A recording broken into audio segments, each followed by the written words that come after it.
అందరికీ నమస్కారం. నేను మీ మౌనిక అండి. ఈరోజు ములంకాడ మటన్ కీమా లేదా ములంకాడ మటన్ కైమా ఇప్పుడు ఒకే ప్రాసెస్లో ట్రై చేస్తే ఈసారి ఇలా ములంకాడ వేసుకొని చేసుకోండి. చాలా బాగుంటుంది. మనకి ఆ ములంకాడ ఫ్లేవర్ కూడా యాడ్ అవ్వడం వల్ల చాలా బాగుంటుంది. మన రైస్లోకైనా చపాతీలోకైనా దేనిలోకైనా జీరా రైస్లోకైనా దేనిలోకైనా చాలా బాగుంటుంది. కొంచెం గ్రేవీతోనే ఎక్కువ రైస్ కలుస్తుందండి. కీమాలో ఈ ములంకాడ యాడ్ చేయడం వల్ల టేస్ట్ అయితే చాలా బాగుందండి. చాలా ఎంజాయ్ చేస్తూ తిన్నాను నేనైతే. ములంకాడ మటన్ కీమా చేసుకోవడానికి మనం ముందుగానే ఇలా అన్ని స్పైసెస్ పెట్టుకోవాలండి. అప్పుడే ఏది మిస్ చేయకుండా అన్నీ వేస్తాం. అప్పుడు టేస్ట్ కూడా చాలా బాగుంటుంది. ఫస్ట్ గ్యాస్ స్టార్ట్ చేసేసుకొని కళాయి 1 స్పూన్ గీ యాడ్ చేస్తున్నానండి. గీ వేసుకోవడం వల్ల టేస్ట్ ఎన్హాన్స్ అవుతుంది, చాలా బాగుంటుంది. ఇప్పుడు మనం ఆయిల్ కూడా యాడ్ చేయాలి. రెండు వేసుకోవడం వల్ల టేస్ట్ అయితే బ్యాలెన్స్డ్గా చాలా బాగుంటుందండి. ఇలా ట్రై చేయండి. ఇప్పుడు దంచుకున్న అల్లం వెల్లుల్లి పేస్ట్ వేసుకోవాలి. ఎలా వేసుకుంటేనే చాలా బాగుంటుందని నాకు అనిపిస్తుంది పేస్ట్ కన్నా. ఇప్పుడు కొంచెం జీలకర్ర వేసుకోవాలి. అది కూడా బాగా వేగిన తర్వాత మరాఠీ మొగ్గ, లవంగాలు అండ్ మనం 2 ఇలాచీలు వేసుకుంటామండి. చాలా బాగుంటుంది టేస్ట్ అయితే ఇలాచీ వేయడం వల్ల. దాల్చిన చెక్క కూడా యాడ్ చేసుకొని బాగా కలుపుకోవాలండి. స్పైసెస్ వేగే వరకు కలుపుకుంటే సరిపోతుంది. తర్వాత వెల్లుల్లి కూడా యాడ్ చేసుకోవాలండి. ఫస్ట్ మనం అల్లం వెల్లుల్లి పేస్ట్ చేసుకున్నాం కదా, దానితో పాటు ఇలాగా కూడా యాడ్ చేయండి. మధ్యలో తగులుతుంటే చాలా బాగుంటుంది. తర్వాత పచ్చిమిర్చి వేసుకొని పచ్చిమిర్చి ఈ స్పైసెస్ అన్నీ వేగేలాగా బాగా కలుపుకున్న తర్వాత మనం ఆనియన్స్ వేసుకోవాలి. ఆనియన్స్ కూడా బాగా వేగాలి. ఆనియన్స్ కలర్ చేంజ్ అయ్యే వరకు వేపుకుంటే సరిపోతుంది. చూసారా, కలర్ కూడా బాగా చేంజ్ అయ్యింది. ఇప్పుడు మనం టమాటా యాడ్ చేసుకోవాలి.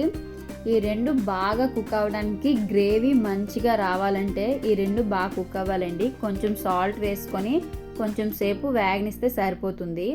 ఇప్పుడు క్లీన్ చేసుకున్న మటన్ కీమాని యాడ్ చేసేసుకోవాలి.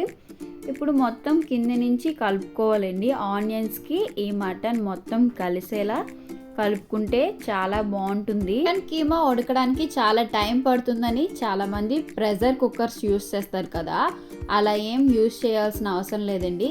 చిన్న మంటలో కుక్ చేస్తే సరిపోతుంది. అప్పుడు బాగా కుక్ అవుతుంది. కొంచెం పసుపు వేసుకొని మొత్తం కలిసేలా కలుపుకొని కొంచెం సేపు మనం వేగనివ్వాలి. చిన్న మంట మీద పెట్టుకొని. చూసారా, ఇలా వేగాలి. కొంచెం కలర్ అయితే మారుతుంది. అప్పుడు మనం మళ్ళీ కలుపుకొని కిందన ఏమైనా మారుతుందా అనేది చూసుకోవాలి. దాంట్లోనే చాలా వాటర్ వస్తుందండి. ఇప్పుడు మనం ములంకాడలు యాడ్ చేసుకోవాలి. ములంకాడలు కూడా ఉడకడానికి టైం పడుతుంది కాబట్టి ఇప్పుడు యాడ్ చేసేసుకొని మళ్ళీ మూత పెట్టుకొని కొంచెంసేపు కుక్ అయిన తర్వాత తీసేసి కారం వేసుకోవాలి. కారం మొత్తం కలుపుకోవాలండి. కారం వేసిన తర్వాత కూర బాగా మాడుతుంది కాబట్టి మనం ఇప్పుడు అది ఎలాగో వేగిపోయి ఉంటుంది కాబట్టి ఇప్పుడే వాటర్ యాడ్ చేసుకోవడం వల్ల మనకి బాగా కుక్ అవుతుంది. చూసారా ఎంత బాగుందో. ఇప్పుడు మనం వాటర్ ఎంత వేసుకోవాలని డౌట్ వస్తుంది అందరికీ. మనం ఎంతైతే కీమా తీసుకున్నామో అది ములిగే వరకు వేసుకుంటే సరిపోతుంది. ఆల్రెడీ మటన్లో చాలా వాటర్ వస్తుంది కదా, ఈ ములంకాయలు కూడా బాగా ఉడుకుతాయండి. మూత పెట్టుకొని కొంచెంసేపు కుక్ అయిన తర్వాత తీస్తే ఇలా దగ్గరికి చాలా బాగుంటుంది. చూసారా ఎంత బాగా కుక్ అయిందో. కిందన కూడా మనకి మాడలేదు. ఇలా కలుపుకొని ఒకసారి చెక్ చేసేసుకోండి. తర్వాత కొంచెం ధనియాల పొడి వేసుకొని కొంచెం గరం మసాలా వేసుకోవాలండి. 2 బాగా కూరకి మిక్స్ అయ్యేలా కలుపుకోవాలి. మటన్ కీమాకి మొత్తం కలిసేలా మిక్స్ చేసుకోవాలండి. బాగా కలుపుకోవాలి. మొత్తం ఈ ప్రాసెస్ మొత్తం చిన్న మంటలోనే మనం చేసుకోవాలి. మనం ఇప్పుడు లాస్ట్లో కొత్తిమీర యాడ్ చేసుకొని బాగా మిక్స్ అయ్యేలా కలుపుకోవాలండి. కొత్తిమీర ఫ్లేవర్ కూడా మొత్తం ఈ మటన్ కీమాకి పట్టాలి. అంతవరకు మనం మిక్స్ చేస్తూ కలుపుకుంటే చాలా బాగుంటుంది. చాలా ఈజీ కూడా చేశానండి. ఇలా ట్రై చేయండి, చాలా బాగా వస్తుంది.